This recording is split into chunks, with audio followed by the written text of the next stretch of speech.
Assalomu alaykum, hurmatli qo'llar, mirishkorlar. Bizni yaqin uzoqda kuzatgan hamkasblar. Mana bugun Albionda ekanmiz, yurganimizga mana. O'sha yangi proyekt edi, shuni davomi. Bugun nasib bo'lsa boshlab oldik. Ancha vaqt kutib oldik, yer tayyor bo'lmay qoldi. O'rtada yomg'irlar, qorlar, sovuqlar. Shu bugun nasib qilgan ekan, bugun ekanmiz mana Albionlarni. Mana qo'shnilar. Mana bu buni ham qisman do'giga o'xshasa bo'ladi, lekin bu yozgi tomon bo'ladi. Bu tomon faqat yozgi mo'ljallangan quluplar bo'ladi.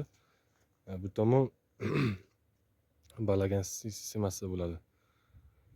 Qishga mo'ljallab ko'ramiz qanaqa bo'lar ekan natijasi.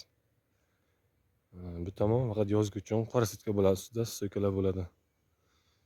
Buni razmeri shu usti olmish, pushtasi olmish, ariqchasi yurgan yo'lagi 50. Mana bu bilan bu stoka bilan bu stokani orasi 7-20 bo'ladi. Uzunasi 27 metr. O'rtada koridor bo'ladi, bemalol mashinalar yurish uchun, texnika yurish uchun mo'ljallangan. O'zi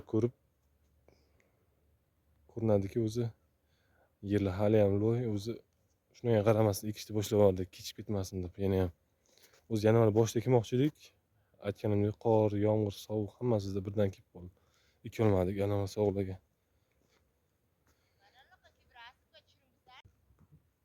Bular nimaga botirilgan, nima kasallikka qarshi deyilsa, bu safar ham Prekor, Fundazol, yana o'sha kasallikka qarshi umuman zararli pesitsid ishlatilmadi, fungisid deyarli. Endi to'g'ri ko'chatni ekkan vaqtimiz o'sha kasallarni fundazolga berib olganmiz, sababi kasallik tushmasligi uchun. Bu ko'chat shu tanov o'tkazilgan mahal qilingan kastaga. U jarayonni ko'rsatilmadi, o'sha vaqtlar juda vaqtimiz ziq edi, shuning ko'rsatilmadi. Lekin hozir ko'chat olmish kunlik bo'lgan kastada 65 kun bo'lgan shekilli traxodermaga botirib ekanmiz, o'sha mikrobiotikni traxodermasiga paketchalik 1 kilolik. Biz kasallikka qarshi. Lekin bu yer toza, chunki bu yerga umuman ekilmagan narsalar 5-6 yildan beri dam olgan yer.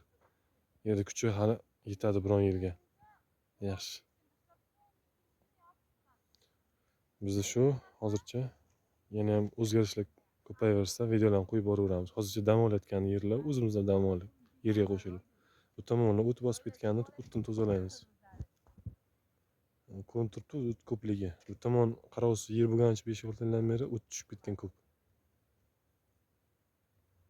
Endi boshlanadi dehqonchilik. Endi fevral amal keldi. Bu yoq ish ko'paygan sari video ham ko'payadi.